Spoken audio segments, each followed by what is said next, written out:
19 है, 29 है, इस पर पूरी नहीं करें।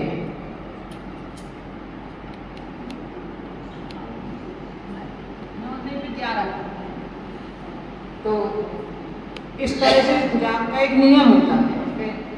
ऊन जैसे 29, 19, तो ऊन माने ऊन करने वाले पूरी एक दिन की पूरी करना चाहिए अपनी माला।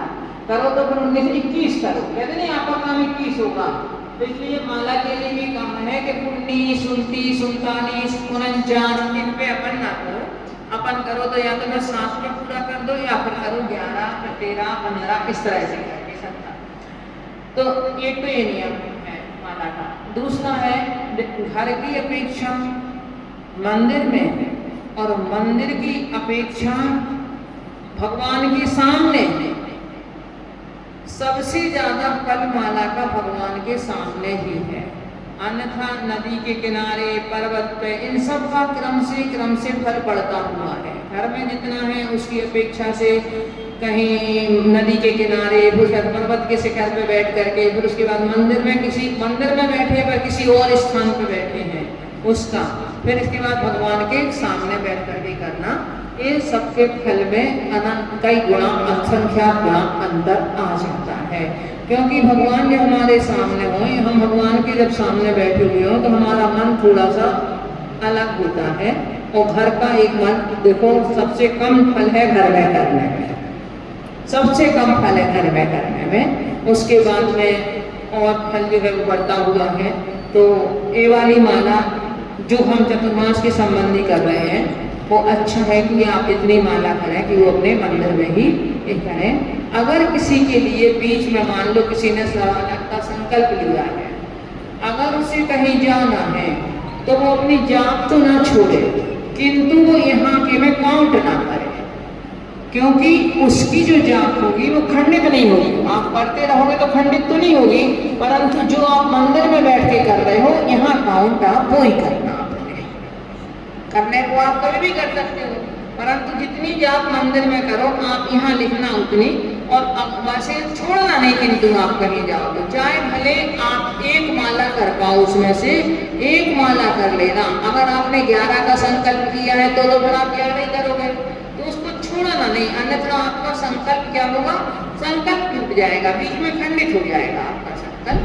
तो करना उतनी, परंतु गिनती में आप वैसे करना।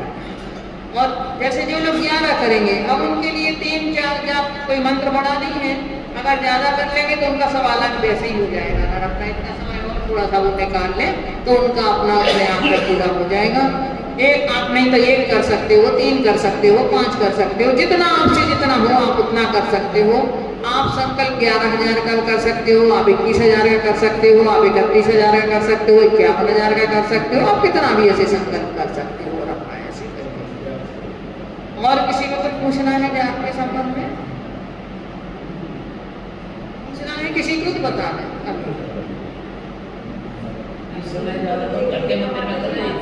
मंदिर में भगवान की फोटो ले लगाते हैं, भगवान की फोटो आप भी हमने कहा है ना कि घर में कि यहाँ काम नहीं करना, बस है आप करना, परंतु घर की जाप में जो आप जोड़ लिखोगे ना अपना, जैसे उसमें यहाँ की में काउंट नहीं करना, आपने घर में की यहाँ।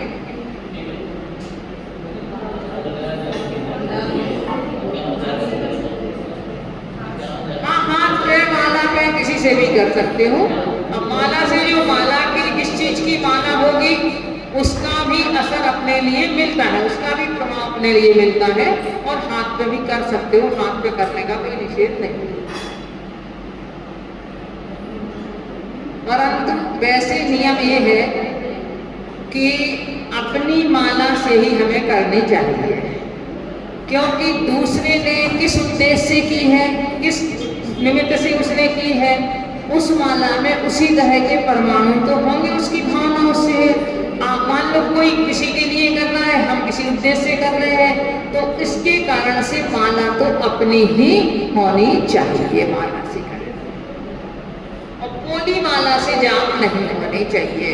जैसे चांदी सोने की मालाएं होती हैं, लोग उनसे करते हैं, तो माला हमारी पोली ना हो, अंदर से ना।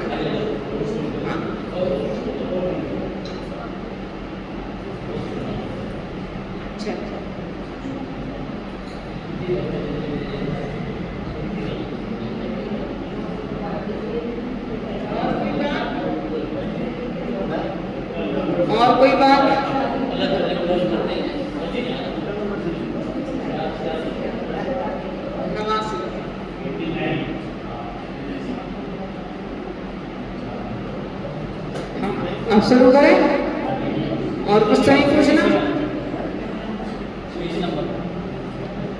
श्लोक नंबर 67 है 67 और पेज नंबर 89 89। पुण्य पाप शतक के अंतर्गत हम सभी जहाँ प्रथमान युग समझो आगम का प्रथमान युग का अध्ययन हमारा चल रहा है। अभी पहले हमने जैसे पद्म पुराण का विषय था, राम और सीता का वर्णन पढ़ा, उनके जीवन में उन्होंने पुण्य और पाप क्या क्या झेले, उसी पद्म पुराण के अंतर्गत ही अंजना और पवनंजय का भी वर्णन है पद्म पुराण के अंतर्गत ही। तो ये दोनों प्रसंग समझो हमने पद्म पुराण के समझे और इसके माध्यम से हमने हमारे महापुरुषों के जीवन में क्या क्या पुण्य और पाप की स्थितियां बनी और उन्होंने किस तरह से उस पुण्य और पाप को झेला, कैसे अपना धर्म और धैर्य उन्होंने रखा, यह बात उनके लिए हमें इससे मालूम चली। अब हमारे लिए जो थोड़ा सा और रह गया है इसका 66 हुआ दिशा ने कि जब असुर कर्म का युग था तो अंजना से सभी ने मुख मोड़ लिया था, है ना, किंतु अब ये नहीं हुआ। 64 हुए थे ना, 66 हुए थे, तो 66 का कम से कम खुलासा नहीं हो पाया हुआ। चलो असुर जब युग था, अंजना का स्वयं जब पाप कर्म का युग था, तो माता पिता पति ससुराल वाले सब ने मुख मोड़ लिया। सारी समाज में सारे देश में उनकी निंदा हुई, उसे उल्टा कुलच्छनी पता नहीं क्या क्या उसके लिए कहा गया। किंतु जब पुण्य का उदय आया तो वही पवनंजय बोले कि मेरी गलती को माफ कर दो। वही सास ससुर, वही माता पिता, वही सब आ गए और सब ने अपनी अपनी गलती की उनसे क्षमा याचना कि सभी उनके जो चरणों में गिरने लायक थे तो चरण स्पर्श के लायक थे, उन्होंने चरण स्पर्श किए होंगे, जिन्होंने नहीं हाथ जोड़ के तो हाथ जोड़ करके उनसे क्षमा मांगी होगी। परंतु तो खेल किसका था? सब पुण्य और पाप का ही खेल था। आगे कहते हैं हृदय में पवनंजय बोले प्रिय कथा माफ कर दो, पश्चाताप किया था सबने वचन क्षमा झोली भर दो।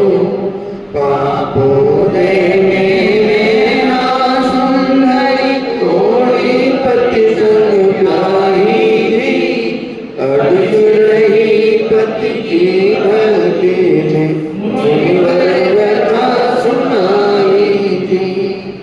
सबने अपनी अपनी गलती का पश्चाताप किया। वही वे कहते हैं ना, हमें किसी के सामने अपनी ज्यादा सफाई देने की जरूरत नहीं होती है।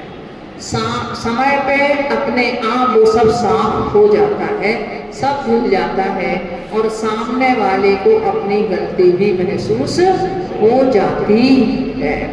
तो सबको 22 वर्ष के बाद सबको अपनी गलती का एहसास हुआ। सभी ने अंजना से क्षमा मांगी और ये कहा कि अब आप अपने क्षमा रूपी वचनों से हमारी झोली भर दो, अर्थात अब हमें क्षमा कर दो। हमने जो कुछ किया है वो सब तुम्हारे साथ गलत किया, अब हमारे लिए क्षमा कर दो।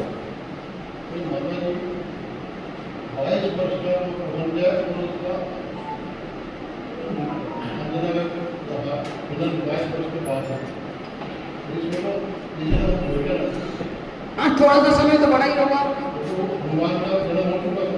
थोड़ा सा समय तो बड़ा ही होगा ना, थोड़ा सा समय तो अधिक हो गई होगा। अब अंजना और पवनंजय के वर्णन के बाद किताब कम है क्या? कहाँ है? ये रखो।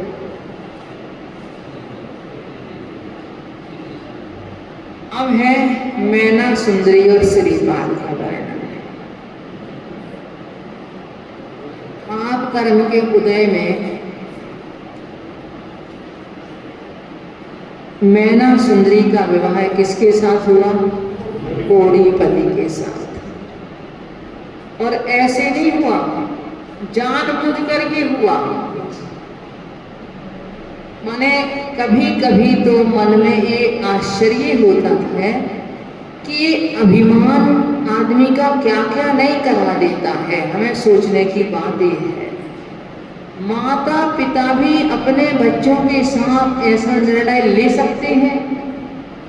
मात्र अकेली कुहपालिकी मान कसाई तो थी कि बेटी ने ये नहीं कहा कि मैं तुम्हारे भाग्य का खाती हूँ, उसने ये कह दिया कि मैं तो अपने भाग्य का खाती हूँ।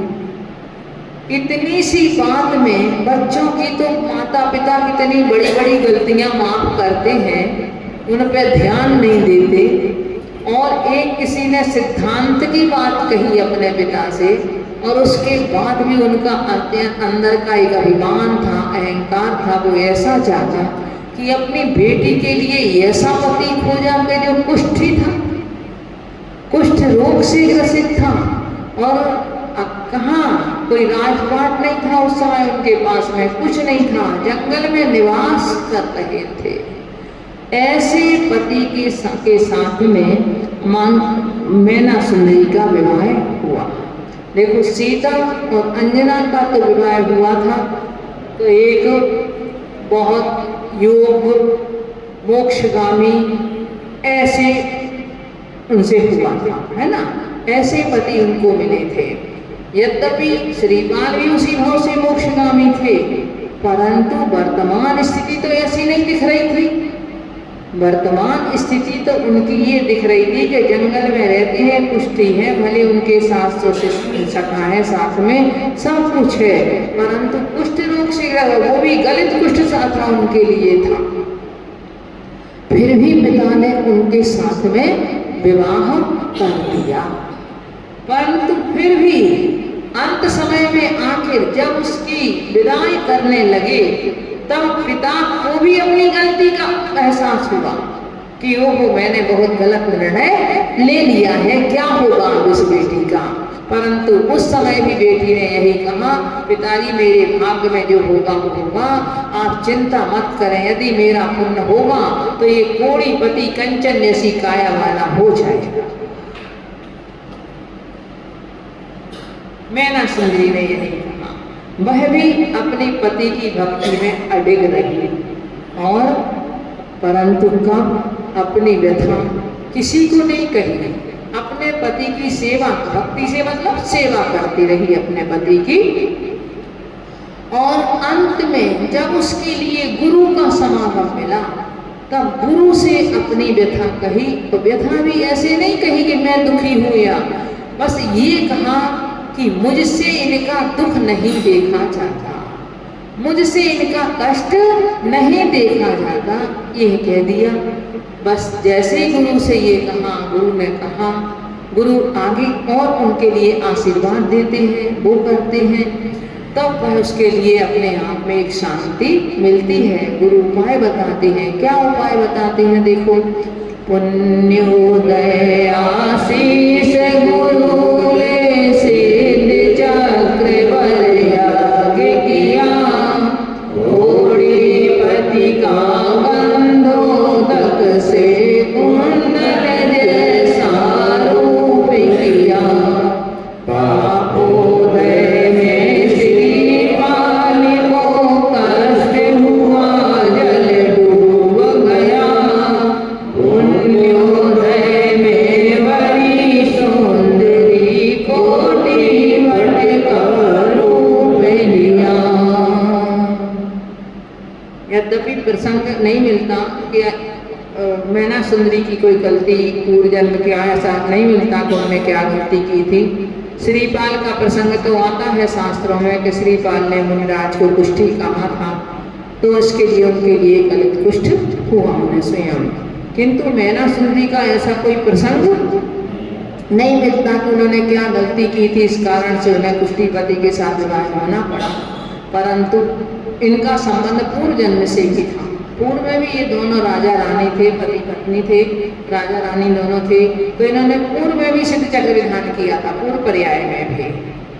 तो पूर्व उनका संबंध तो था, परंतु ये जिन धर्म की अनुयायी थी और श्रीपाल जो थे पूर्वजन्म में वो अन्य धर्म के अनुयायी थे, तो वो दिगंबर मुनिराजों के कारण से उनके लिए थोड़ा द्वेष था उनके प्रति। तो श्रीपाल ने 3 बार, एक बार नहीं 3 बार श्रीपाल ने मतलब मुनिराजों के ऊपर वो किया और उसके तीनों बार को फल को भोगना पड़ा। मुनिराज को कुष्ठी कहा तो उन्हें स्वयं कुष्ठ रोग हुआ। एक बार उन्होंने मुनिराज को नदी में वो कर दिया, फिर उनको निकलवा दिया, तो उसका परिणाम स्वरूप उन्हें समुद्र तैरना पड़ा 6 महीने तक, समुद्र में उन्हें खाए नहीं मिली।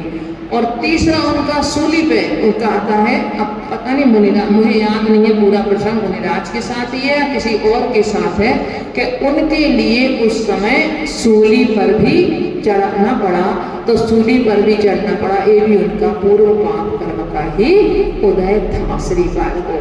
तो श्रीपाल के ऐसे 3 प्रसंग मिलते हैं उनके जीवन में, ताकि उनके लिए राज्य से भी विमुख होना पड़ा, शरीर से भी इस तरह से कष्ट झेलना पड़ा।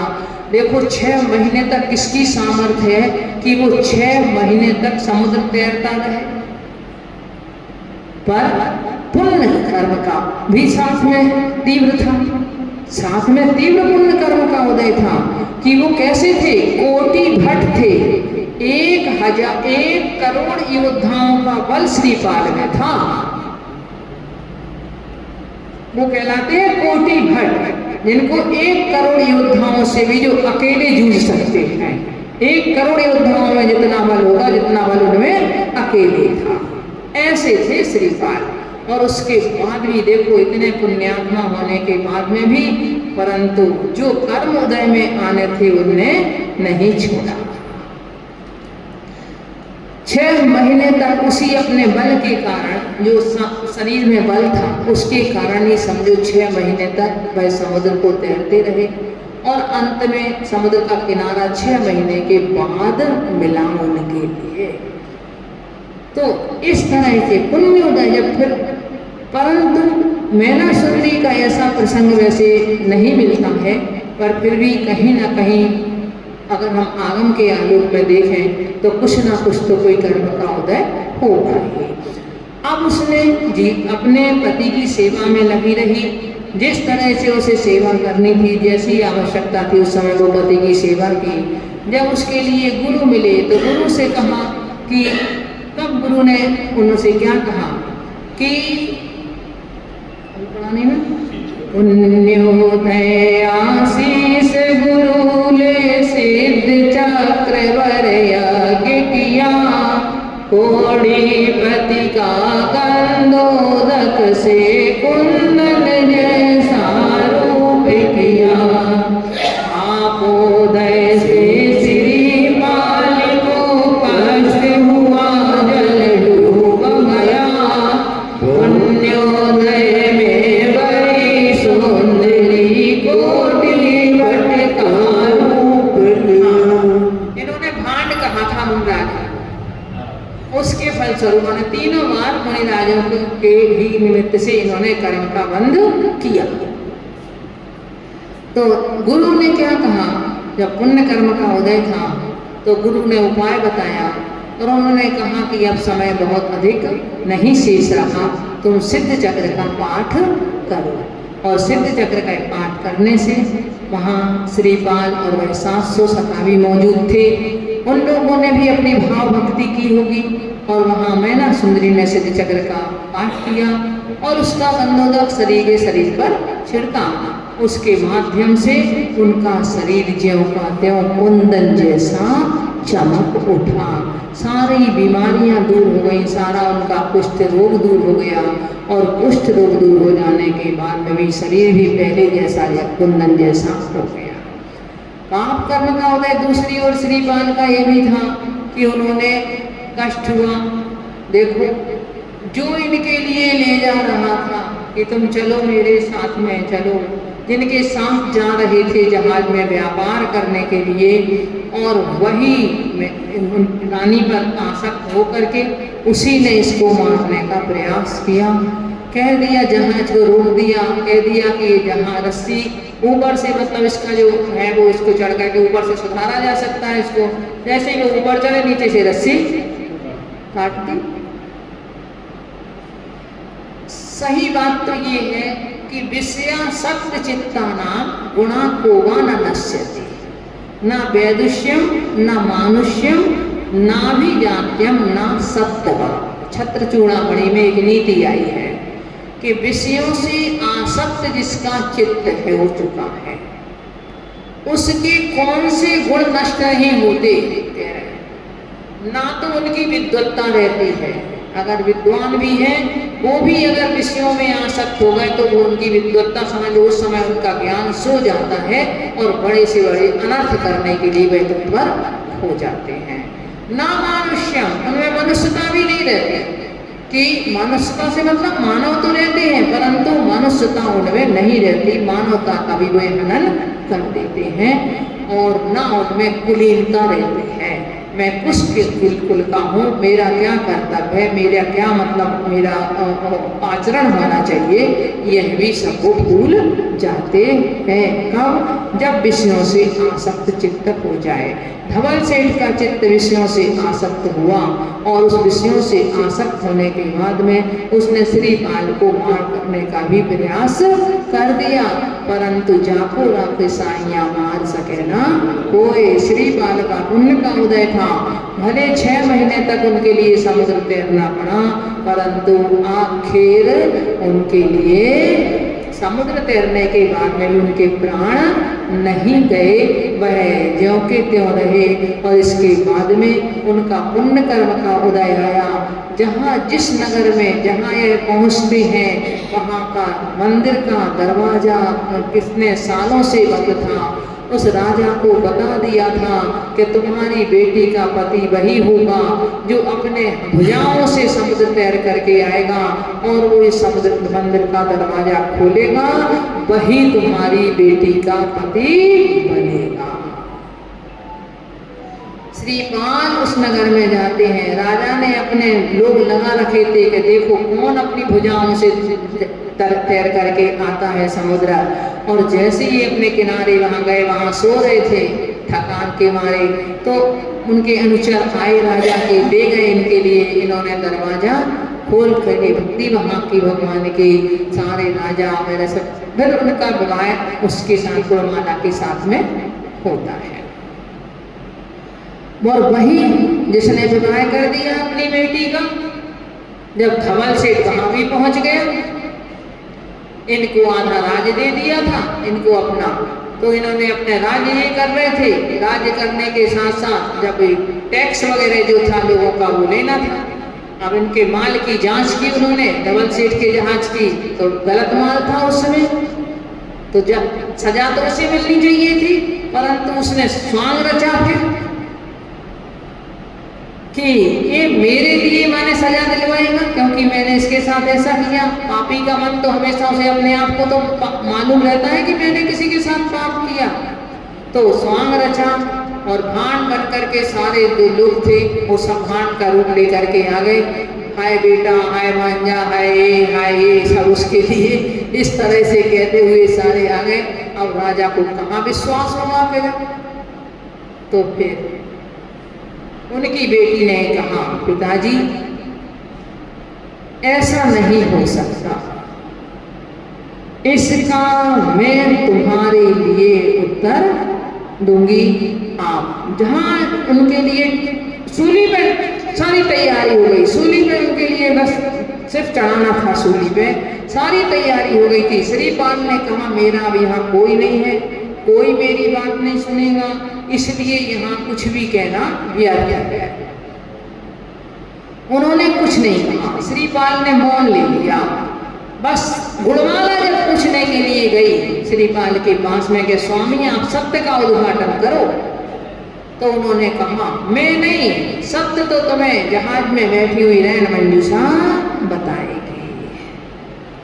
वह उसके पास दौड़ी हुई जाती है और वह सारा उसको साथ में ले आती है और वो सारा का सारा सत्य उद्घाटित करती है।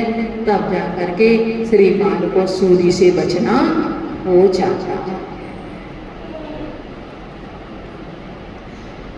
तो असुर कर्म के उदय के बाद में पुण्य कर्म का उदय आया तो सारा उनका यश फैला होगा उसमें सब में। विवाह भी राज कन्या से विवाह हुआ और कोटि भट्ट का रूप लिया कि मतलब जो उनका वास्तविक जो उनकी शक्ति थी वो उनकी प्रकट हुई, जो उनका वास्तविक रूप था वह उनका सबके सामने आ गया। पुण्योदय में अर्जुन भट्ट से कैसे योद्धा हारे थे, पापोदय में द्रौपदी लुटते अपनी आँख निहारे थे। पुण्य पाप से ऊपर उठ मेरे अनुभव में लीन गए, जलते रही देह जल जल कर पांडव सुर कुछ मोक्ष गए। अब वर्णन आता है पांडवों का। उस समय के योद्धाओं में अर्जुन से बड़ा कोई नहीं था। अर्जुन जैसा धनुर्धारी उस समय में तो कोई नहीं था। इतने योग्य होते हुए भी, और देखना वो भी समझो हार गए। किसमें हार गए? जुए में हार गए। एक बात माने मन में उत्तर सही नहीं मिलता कि द्रौपदी अर्जुन की पत्नी थी जैन धर्म के अनुसार। तो हिंदू लोग जरूर न पंचाली कहते हैं, उनके लिए पांचों पांडवों की पत्नी द्रौपदी को कहते हैं। ऐसा तो हो ही नहीं सकता कि एक सती स्त्री और वह अपने माने 4-5 की पत्नी हो, ऐसा तो हो नहीं सकता। तो एक बात मन में नहीं आती है कि युधिष्ठिर ने दाव पे लगाया और पत्नी थी अर्जुन की, अपने भाई की पत्नी को दाव पे लगा दिया। कितने सोचने की बात है? हाँ, और धर्मराज बोलते थे उनके लिए, परंतु यही कहते हैं कि कर्म का उदय ऐसा होता है कि कर्म के उदय में सारी बुद्धि भ्रष्ट हो जाती है। तो कितने योद्धा थे, 5 पांडव के आगे कौरव तो कुछ भी नहीं थे, किंतु दुर्योधन के जो पासे थे वो कैसे थे? मंत्रित पासे थे। वो उसकी इच्छा अनुसार चलने वाले पासे थे जो वो खेल रहा था जिस तरह से। तो उसने वो 5 पांडव उसमें हार गए। हारते हारते हारते हारते राज्य तो हार गए, हारते हारते आखिर में उन्होंने क्या किया? द्रौपदी को भी दांव पे लगा दिया। अब दुर्योधन तो बैठा ही था द्रौपदी से बदला लेने के लिए, और उसने देखे उनका चीर खींच दिया। परंतु क्या हुआ?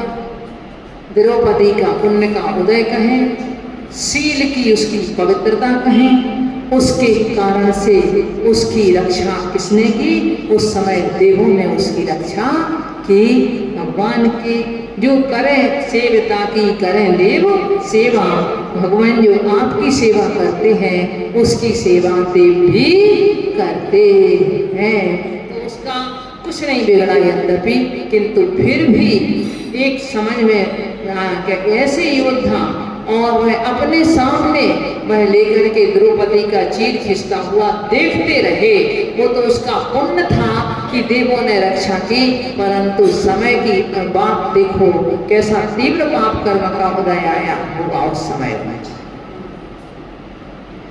किंतु जब उन्होंने पांडवों ने यद्यपि ऐसा कोई काम अपने जीवन में उनका नहीं मिलता कि उन्होंने दुर्योधन को सताया हो, तो किसी का राज हड़पा हो, किसी ने कुछ ऐसी अनीति की हो, ऐसा उनका कोई प्रसंग नहीं मिलता है। किंतु फिर भी उनके लिए आखिर जंगलों की खाक छाननी पड़ी, पर जंगलों में रहे, सब कुछ उन्होंने किया, पर फिर भी अनीति और अन्याय नहीं किया। फिर भी जब श्री कृष्ण उनके मध्य मीडिएटर बन के पहुंचे, उन्होंने कहा तुमसे 5 ग्राम ग्राम दे दो, मैं पांडवों को मना लूंगा, और तुम पूरा राज्य ले लो, सिर्फ 5 ग्राम दे दो हमारे लिए और मैं मना लूंगा पांडवों को। पांडव इतने नहीं खुश हैं, परंतु दुर्योधन ने वो भी देना स्वीकार नहीं किया। अंत में आखिर दुर्योधन का सारा राज्य भी गया, जीवन भी गया, सब कुछ नष्ट उनका हो गया। पर अंत में देखो, ये पुण्य और पाप के झेल करके अंत में क्या हुआ, जब पांडव भी इन पुण्य और पाप से ऊपर उठ करके जब वो अपने आत्म स्वरूप में लीन हुए, उस समय फिर कोई बदला लेने का भाव भी उनमें नहीं आया। जब मुनि पद लेकर के निज अपने आत्म स्वरूप का चिंतन करने लगे, अपनी साधना कर रहे थे, उस समय उनके सारे शरीर में आभूषण बना के लोहे के गरम गरम करके आभूषण पहनाए गए, परंतु फिर भी जलती रही देह झरझर कर, देह उनकी झरझर करके जलती गई, परंतु उन्होंने उसका कोई विकल्प नहीं किया और उस शरीर से हट करके अपने आत्म स्वरूप में लीन होकर के आत्मा के उस पवित्र रूप को प्राप्त कर लिया। उसमें से 3 भाई ने किया, 2 भाई नकुल और सहदेव थे, वो अभी भी सर्वार्थ सिद्धि में हैं।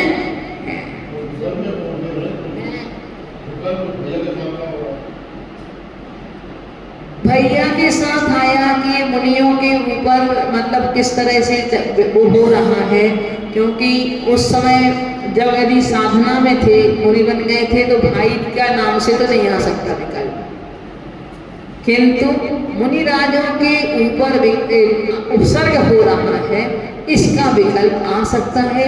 और दूसरी बात हम सिद्धांत के अनुसार देखें तो उन्होंने उपसम श्रेणी मारी है। 2 श्रेणी चढ़ते हैं, एक छपक और एक उपसम। छपक श्रेणी से मतलब है कर्मों को क्षय करते हुए चलते हैं, पूरी तरह से नष्ट करते हुए चलते हैं, तो पुनः वो उदय में नहीं आ पाता।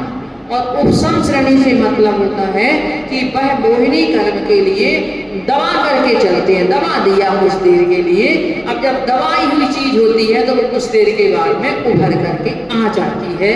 तो इन्होंने 11वां गुण स्थान प्राप्त किया और वो क्षय करके 12वां गुण स्थान में पहुंचे। 11वें गुण स्थान से जीव वापिस आ जाता है, तो उन्होंने उपसम श्रेणी मारी, इन 3 ने छपक श्रेणी मारी, तो उसके माध्यम से वो तो मोक्ष चले गए और वो अभी सर्वार्थ सिद्धि तक ही।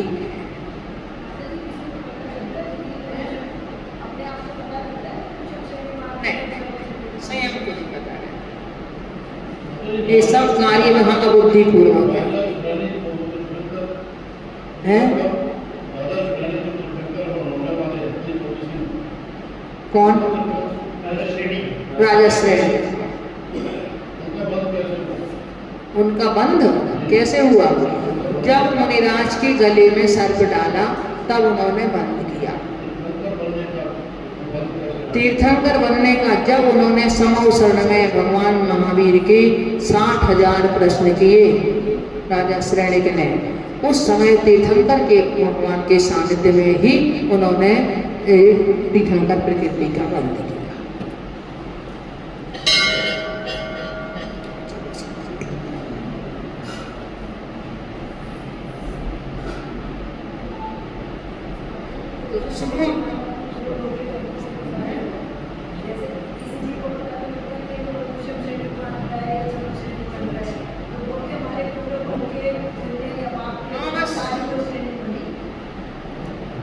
वो भी अपना पुरुषार्थ है, अब ध्यान में बैठे, अब ध्यान में बैठे तो ध्यान में बैठ करके कोई तो पूरी निर्विकल्पता को प्राप्त हो गए, किन्हीं निर्विकल्पता में थोड़ी सी कमी नहीं, कोई उपसम कर्म को उपसम करना है, कोई क्षय कर गए वो अपने ज्ञान का विषय उस समय बुद्धि पूर्वक कोई नहीं करता कि हम उपसम श्रेणी मान रहे हैं, हम छपक श्रेणी मान रहे हैं, ऐसा बुद्धि पूर्वक कोई नहीं करता। कौन करेगा कि उपसम श्रेणी मारने का अपना बुद्धि विकल्प? जो मोक्ष जाना चाहता है, वहां जाने की तैयारी करता है, वो तो सभी यही कहेंगे कि हमें तो कहीं मोक्ष जाना है तो छपक श्रेणी मारना। पर ये कहें कि जिनका भी संसार शेष है,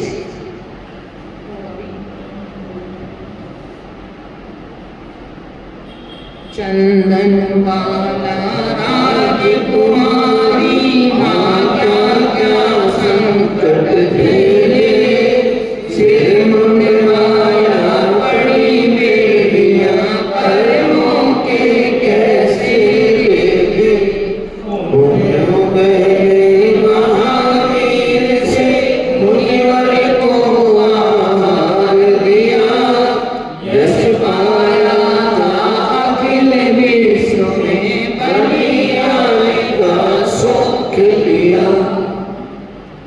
चंदनबाला का वर्णन आता है कि चंदनबाला ने अपने अशुभ कर्म के कारण क्या क्या कष्ट नहीं झेले। एक राजमहल में रहने वाली बालिका को उसकी माँ को उसकी माँ अपने उसके सामने ही और अपने सीने में छुरा भोंक ले, क्योंकि जब सेनापति रानी के प्रति आसक्त था पहले से, रानी को ये पता नहीं था। जब आक्रमण कर दिया राजा के राजमहल पे अधिकार करने के लिए, तो वह सेनापति बेटी और माँ दोनों को लेकर के जंगल में आकर के वह चंदनबाला की माँ के साथ में गलत करना चाहता था। तो उस समय उसने उसी की तलवार छुड़ा करके और अपने शरीर में घोंप ली, अपना प्राणांत कर दिया, माने अपनी सील की रक्षा करने के लिए। अब चंदनबाला अकेली रह गई, अकेली रह गई तो इसने लेकर के उसको क्या किया, बाजार में बेच दिया। बेचा भी कहाँ, वेश्या के यहाँ बेच दिया। वेश्या के यहाँ से भी वह अपने पुण्य के कारण कहो, अपने धर्म की दृढ़ता के कारण कहो, वहाँ से भी वह निकल आई और वह सेठ के यहाँ पहुँच गई। और सेठ ने पुत्री बता, परंतु नारी के मन में विश्वास इस चीज का कभी नहीं होता। तो उसने सोचा, उसने इनके लिए अपनी समझा कि ये तो मेरी सौत ले आए हैं, अब सोचा इसको कैसे हटाऊं। उसने सेठ जी बाहर गए और उसने देखे चंदनबाला का के बाद सिर मुड़वा करके हथकड़ी मेरी डाल करके और घर के सबसे जो कोने में अलग कमरा होगा उसमें उसके लिए बंद कर दिया। ना उसे भोजन ना पानी कुछ नहीं दिया। उस घड़ियों को अगर हम स्मरण करें, उनका चिंतन भी करें, तो भी रोम रोम खड़ा हो जाता है। इतना तीव्र अशुभ कर्म का उदय, परंतु वह तीव्र अशुभ कर्म का उदय भी तीव्र पुण्य कर्म को लेकर के उदय में आया। उसी को उद्धार करने के लिए शायद महावीर ने ऐसी प्रतिज्ञा ली। और तो पुण्य उदय में महावीर से मुनिवर को आभार दिया। पुण्य का उदय आया तो महावीर जैसे तीर्थंकर को आहार देने का मौका उसके लिए मिला, उनको आहार दिया। नहीं तो ऐसी कोई जेल सी, वो घर भी जेल सा होगा समझो वो कमरा उसका, क्या वहां कोई उम्मीद कर सकता है।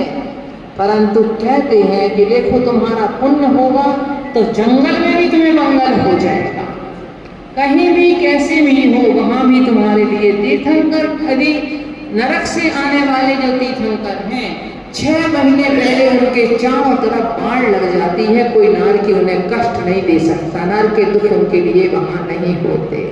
तो नरकों में भी जीव के लिए दुख नहीं होते पुण्य कर्म के उदय में। और पाप कर्म के उदय में तो स्वर्गों में भी कहो अचिंता चिंता में दूसरों का वैभव देख करके, दूसरों का वो देख करके वहां भी अपने रात दिन अपना दुखी रहेगी।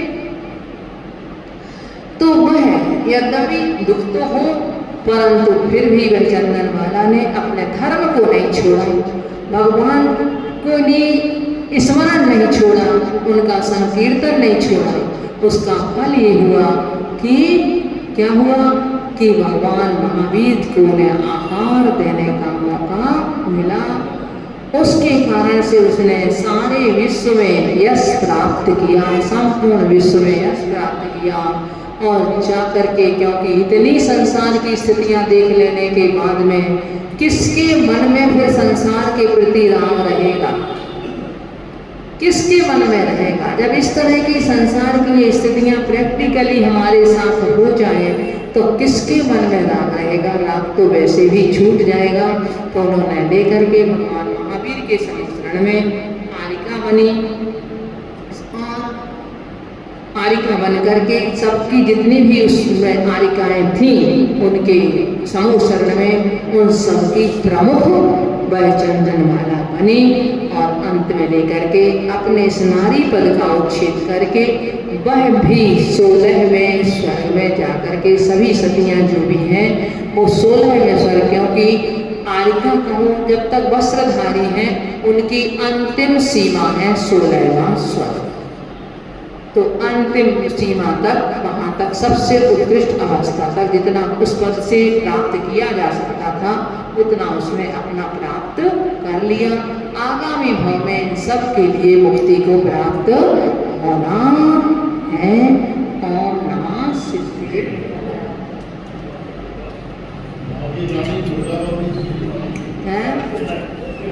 आज शाम का